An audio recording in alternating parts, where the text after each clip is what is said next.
Tuluyan na ngang nagkahiwalay sina Yesha at Dion pagkatapos ng marami nilang away bago pa man makapanganak si Yesha. Isinilang niya ang isang anak na lalaki na ang tanging kasama lang ay ang kanyang mga magulang. Wala nang kinagis ng ama ang kawawang sanggol.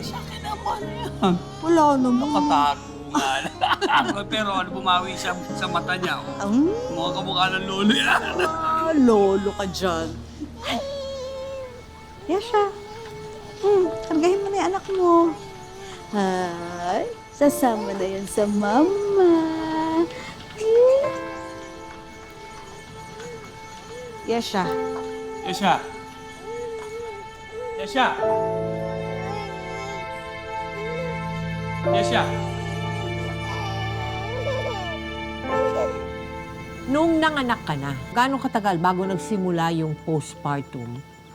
Actually po kasi, during pregnancy pa lang po. May nadadama ka na? Opo, yun nga po yung sinapa ko po yung tiyan ko. Ay, oo. Ganun Oo. po. Tapos nung after po nung mga nakako, like mga 1 month po, doon po nag-start na parang naiisip ko nga po na patayin yung anak ko or ilaglag or patayin yung sarili ko. Kasi nga po, syempre anak po ako ng pastor, may mga nasasabi po ibang tao na anak ka ng pastor, tapos nabuntis ka. Ano-ano yung mga signs mo? Yung mga symptoms mo, ano? Ano po, parang mayroon po pumapasok na words sa isip ko, parang may bumubulong na ilaglag ko yung anak ko, ganun po, na parang mas okay na mamatay na lang kaming dalawa po.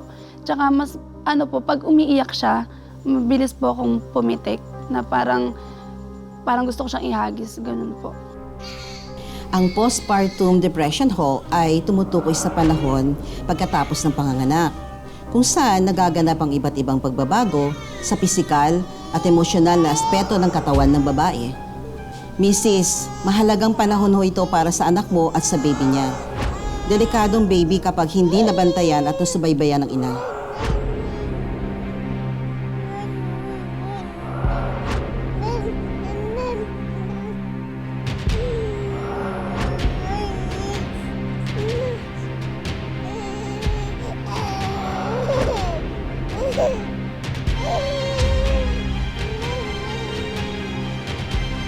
Yesha! Ano ginagawa mo? Ha? Itatap mo? Ha? Akin na! Hindi ko ano kung bigay mo sa akin yan. Ibigay mo muna sa akin yung baby mo. Ano ka ba? Bigay mo! Ano nangyayari sa Yesha? Papa! Papa! Ay! Hindi! Hindi ba ito? Sasaktan ka yan! Ganun yun ako! Gawin ko ng susunod! Sasaktan ang anak ko! Anak mo yan! Anak ko! Sasaktan!